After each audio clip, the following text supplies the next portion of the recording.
Books and Business, épisode 6. Qu'est-ce que cela implique de signer un contrat d'édition?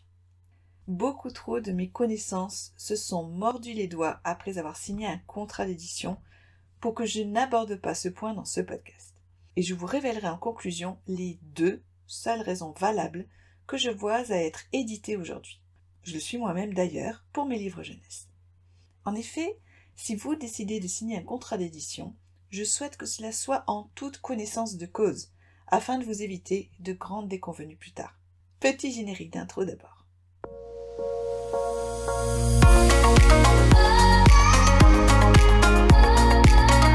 Bienvenue dans le monde des livres et de l'entrepreneuriat. Vous avez une méthode, une expertise, une expérience, un business unique? Bravo! Et il est où votre livre signature sur ce sujet? Ah, vous ne connaissez peut-être pas le milieu éditorial et ses règles particulières. Eh bien, vous êtes au bon endroit si c'est votre cas. Je m'appelle Nathalie Bagadé et je suis autrice et accompagnatrice à la publication. C'est ça mon business.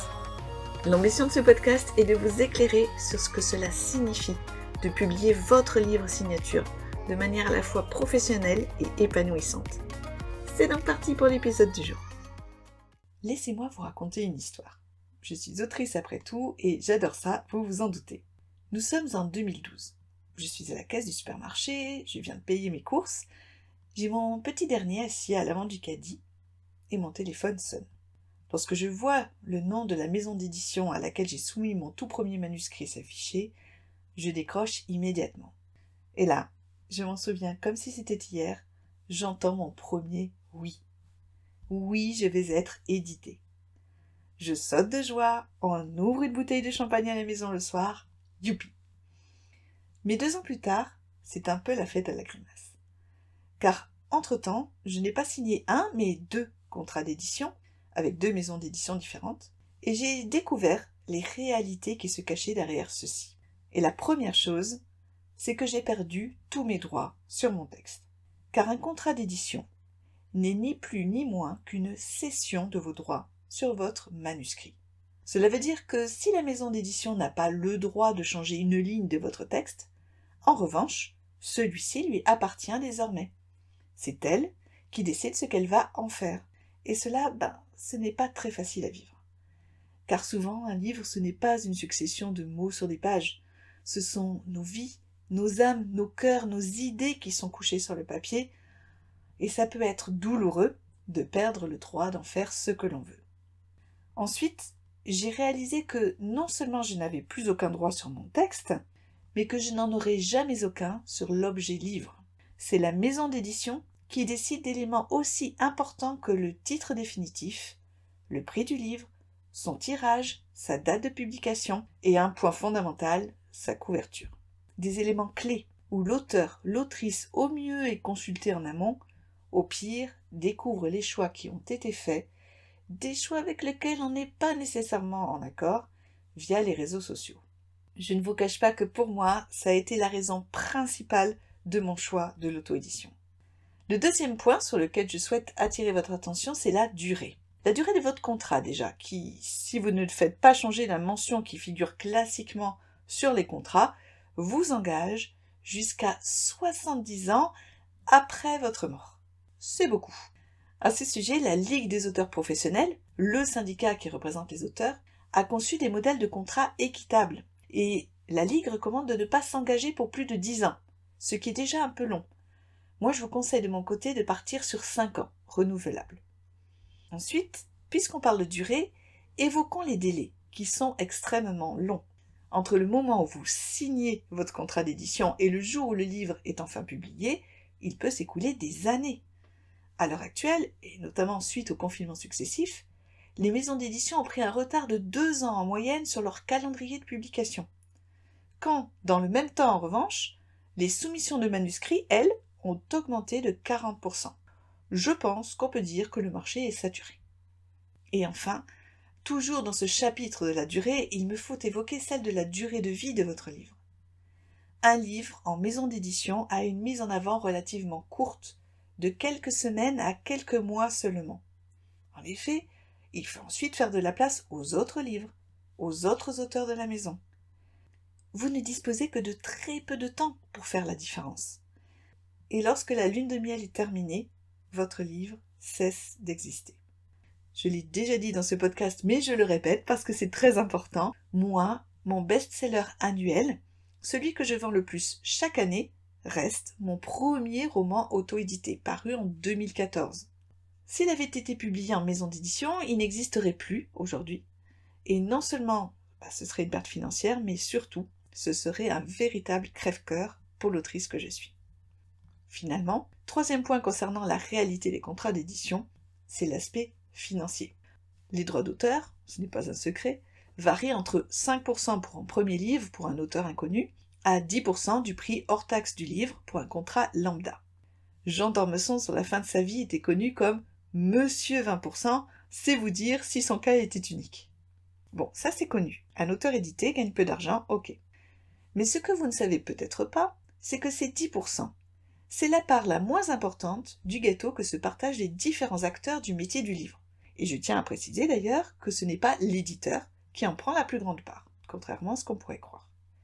Si tous ces acteurs de la chaîne du livre ne touchaient chacun que 10%, je pense que cela serait moins difficile à vivre que de se dire que le concepteur du livre, celui sans qui celui-ci n'existerait pas, est celui qui gagne le moins d'argent dessus par rapport à tous les autres.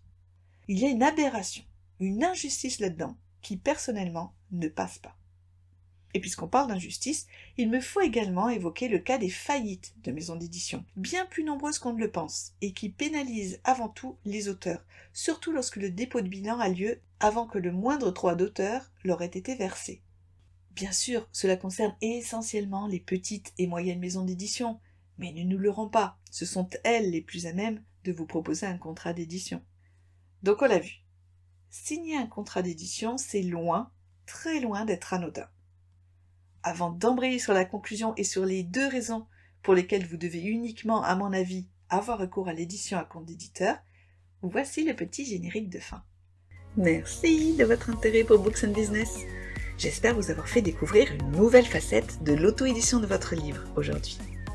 Comme toujours, ce podcast a été très chouettement mis en image par Anne Bosquet, facilitatrice graphique. Vous pouvez télécharger l'image du jour afin de mieux mémoriser tous les points abordés via votre interface de podcast ou sur la page dédiée sur mon site internet ou encore en vous connectant à Nathalie Bagadé, B-A-G-A-D-E-Y, sur votre réseau social préféré. Si vous souhaitez un accompagnement individuel, pensez à me contacter bien en amont et sachez que je n'accompagne à la publication que les livres dont j'estime qu'ils auront un impact très positif sur le monde. En attendant d'avoir de vos nouvelles via vos messages ou commentaires, je vous laisse sur la conclusion du jour.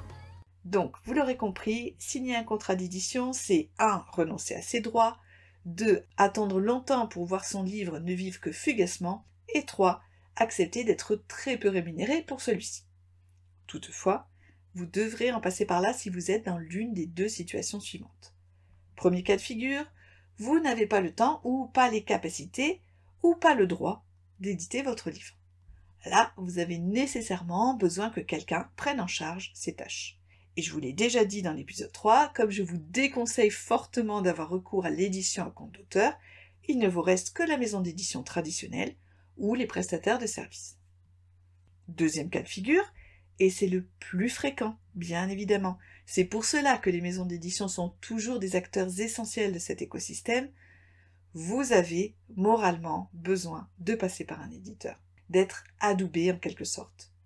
Si vous êtes gêné à l'idée de dire que vous vous auto-éditez, si vous pensez que vous n'assumerez pas le regard apitoyé de certains de vos interlocuteurs, qui considéreront peut-être que si vous vous auto-éditez, c'est parce que personne n'a voulu de vous.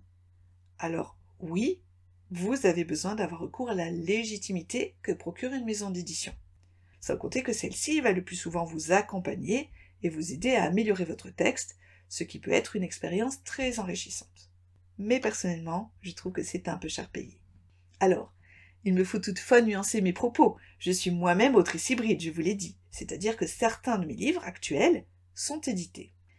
Mais si j'ai accepté, c'est que déjà j'étais en position, sinon de force, au moins d'égalité pour négocier mon contrat, que cela me libère du temps pour auto-éditer mes autres ouvrages, et que je trouve que cette posture d'autrice hybride me permet d'avoir le meilleur des deux mondes.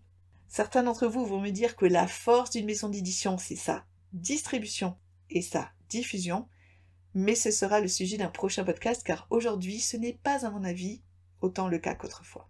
Surtout pour vous, mes chers amis entrepreneurs. Et voilà, maintenant vous êtes prêts à faire vous aussi votre choix en toute connaissance de cause. La semaine prochaine, nous discuterons du temps nécessaire pour publier son livre. J'espère que ça vous intéressera. Alors à très bientôt!